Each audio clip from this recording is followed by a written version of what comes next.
Hello and also hello. Every time you like this video, a bear goes extinct. Contribute to the mass extinction today. Please and thank you. Your generosity is appreciated. There is only one thing I hate more than eggplant, and that's bears telling you or me, I told you so. So number one, a big f you to all the bears. And so after today's f***ery, we're going to bring some perspective to the perma bears and to this market. So to all the bulls, mega bulls, ETF investors, single stock owners, crypto bros, and single mothers, leave your portfolio returns year to date in the comments. You will be commenting towards a great cause. Let's roll the tape. Welcome everybody to the Daily Recap Show where we talk about stocks and the financial markets. My name is Chase. If you like this video, please subscribe, hit that notification bell as well as the like button and leave a comment for the algorithm. Let's get into it. This is the daily heat map of the S&P 500 and stocks were very mixed. There was green, there was red, such goes the market, but it was actually very red early on. US stocks actually recovered from their early session lows in late trading on Tuesday as investors digested the recent bond market sell-off and the next wave of earnings reports we got. The major indices were all flat to slightly up on the day,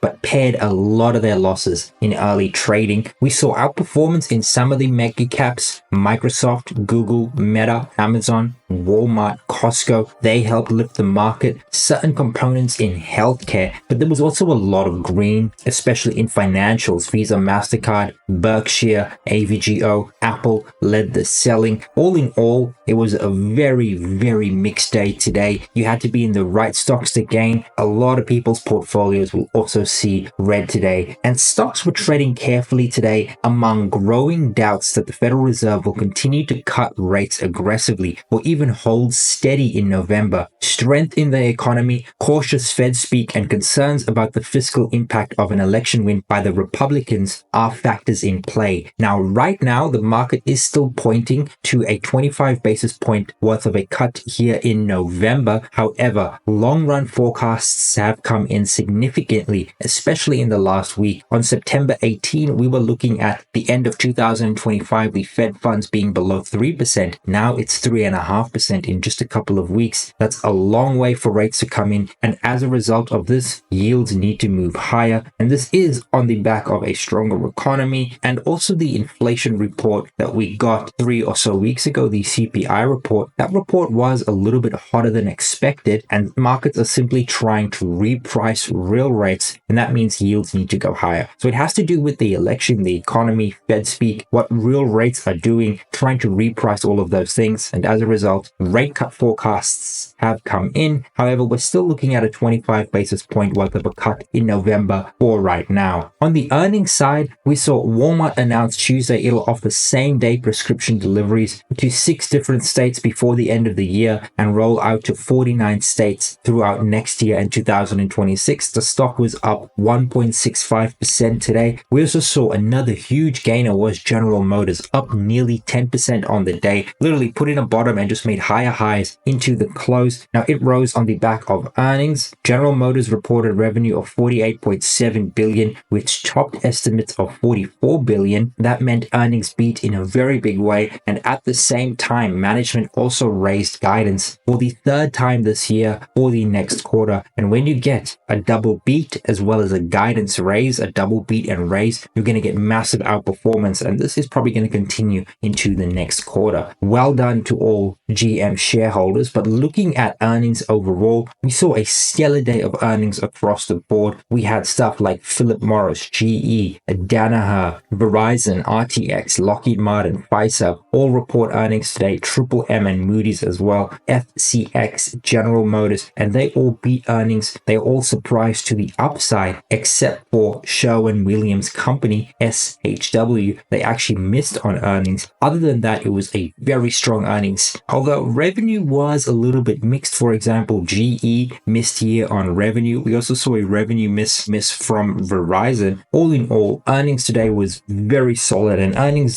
season so far has been very solid. Looking at the overall sector analysis, the biggest gainers today was energy, staples, and real estate, and the biggest laggards was the industrial sector, materials, and the discretionary space. In some instances, the XLI Industrials was down 1.18%. Brutal day for the industrial sector. All in all, the SPY was actually flat, slightly down 0.04% today, but we had significant losses, a huge gap down here in early morning trade, but then we sort of just made higher highs, higher lows. At one point, we were positive, but finishing slightly flat on the day today. Very, very strong day of trade off the lows, but rates really affecting the overall market, including small caps. They really took it on the chin today. Small growth, core, and value were the worst performing sectors, all in the red, whereas we did see at least one factor in the green for mid caps as well as large caps, and that had to be in the value components. Other than that, we did see pretty brutal selling in all the other components for mid cap and large cap, and the same is true for the global markets. We saw selling in the US, in Europe, most of Asia except for China, Australia and New Zealand too. South America was fairly red. It was a pretty red day globally today, and as a result, market averages came in. The 5-day average continued to deteriorate, same with the 20-day moving average. So these shorter term averages moving in the direction you really don't want to see, going from 64% above their 20-day to 52% of stocks above their 20-day. However, longer term and medium term averages remain solid. Nothing to really worry about there. This deterioration is something to be worried about because it starts at the shorter end and then moves to the longer term moving averages. But let's hop on the charts. Now today yields rose. Look at the 10-year yield up 0.29%. The 30-year and 2-year were pretty much flat. However, on the back of the 10-year yield rising, we actually saw gold up 1%, silver up 3%, and these gains came as investors sought safety with the US presidential election looming and Middle East tensions sort of rising, getting a bit of news there. So gold rose, silver rose, and this is just a great hedge going into what could be a very volatile election season, and especially if we don't get immediate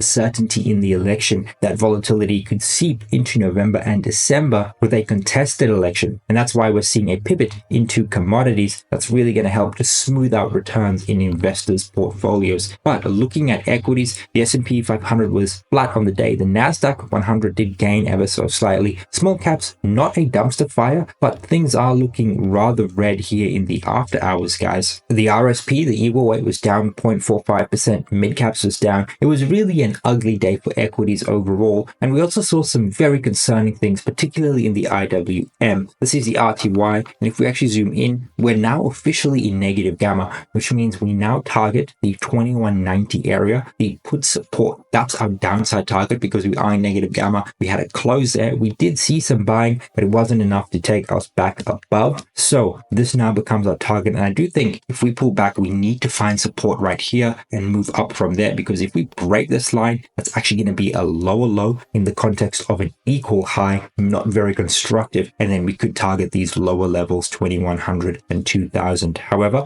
I remain constructive on the RTY. I do think we're going to find support at this 2190 level. The higher the better, but we'll see where we go from there. Looking at the S&P 500, still in positive gamma, still in the middle of the range between the core resistance and the gamma flip. We want to buy dips, sell rips, and we did see that markets did actually gap down in a very big way. If we actually just go to the 1-day chart, look at the 1-minute chart, just zoom in right here. You see, this is where we closed yesterday. We had a huge gap down, and then we sort of just made our way, actually breaking the highs yesterday and closing pretty much flat for the day. So very strong price action off the lows. However, this gap down is really telling you everything you need to know, especially because yields were up nearly half a percentage point, the 10-year yield around 9-10 a.m. before the market opened, when the S&P 500 had this massive gap down. Looking at the Nasdaq 100 going into the daily chart, we see a very similar situation to the S&P 500. We're in positive gamma in the middle of this range right here, but while the S&P 500 is trading at all-time highs, the Nasdaq 100 is too, however, below the highs made in July, August right here. But despite the movement we've seen in yields, and the 10-year yield has actually risen 50 basis points in the last 2 2 weeks. That's a lot. It went from the 3.6, 3.7 area to where it is right now, the 4.2 area. Stocks have been very, very resilient in light of all of that. However, for stocks to remain resilient in this environment where yields are rising, inflation needs to come down in a significant way. If that happens in next week's inflation report, that's a good thing. However, if we get another hot inflation report or certain components come in hotter than expected, that's going to be really, really bad for equities. And then we could really see a sell-off, because then we actually are starting to see inflation reaccelerate. And then maybe the Fed actually made a policy mistake. So a lot's going to come down to the inflation report. I know a lot of people will say inflation is last year's problem. That is true when yields were below 3.7%. With the 10-year now at 4.2%, inflation comes back into focus. We did see the dollar rise today on the back of maybe slightly stronger than expected economic data. That's part of the reason why yields are rising, because the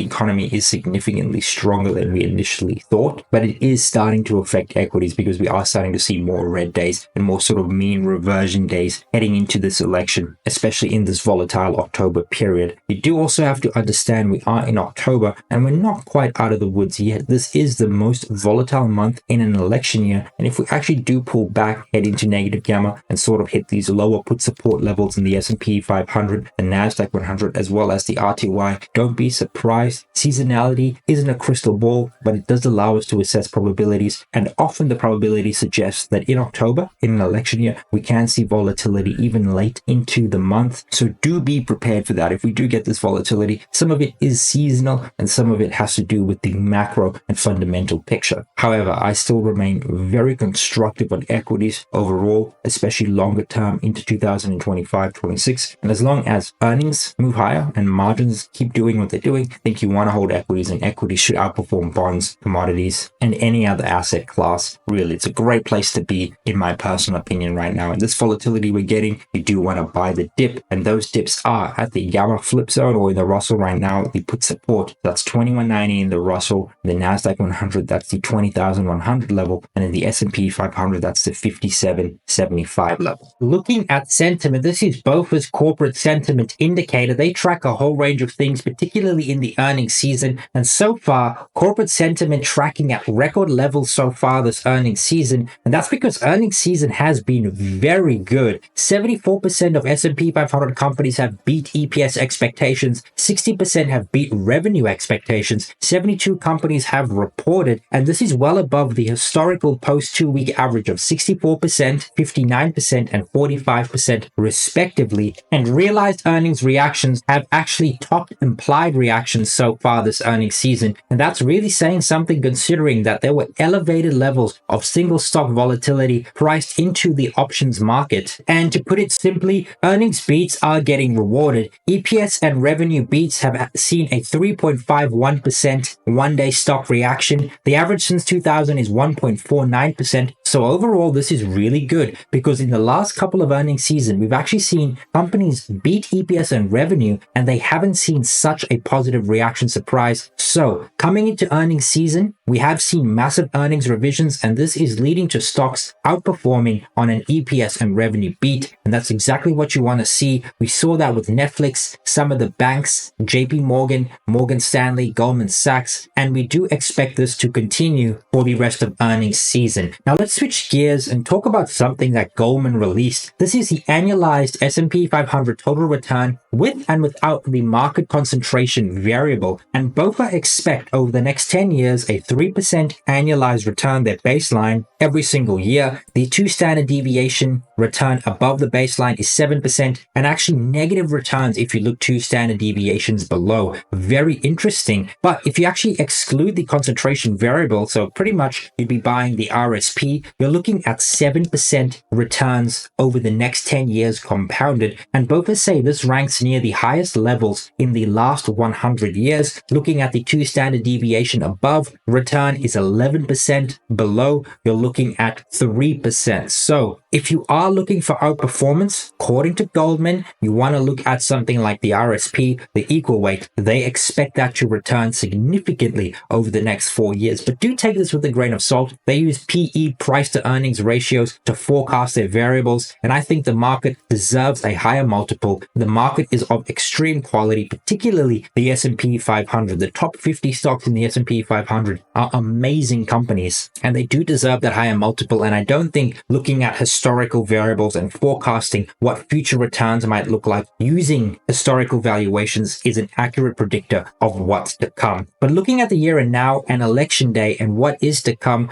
generally speaking, guys, we tend to see quite a lot of volatility leading up into election day. Now, we actually see a bit of a drawdown about 10 days before, and then 10 days leading up into the election, we see markets actually rally into election day. Then we have the election and we actually see a bit of downbeat action. We see a little bit of selling, not a lot, but around the 8th and 10th day, we put in a bottom, and then the markets tend to rally 30 days thereafter. Any dip we do get, or market volatility we do get going into the election day, it's going to be a very contentious election. You do want to buy those dips because the market does tend to go higher once it has certainty. And regardless of who's in office, Democrats or Republicans, guys, you want to stay invested, because when you were invested across all presidents, your returns are substantially higher when you sold and only invested under Republicans or Democrats. So don't buy into the media. Stocks and corporates are very resilient. They will work around the economic and macro conditions, the tax conditions. That's why it pays to be an investor. So regardless of the election cycle and the news cycle we're seeing, guys, stay invested, because historically that's the best way to make the most amount of money. And diving into the macro, we're going to be looking at the LEIs. We got the leading economic indicators yesterday.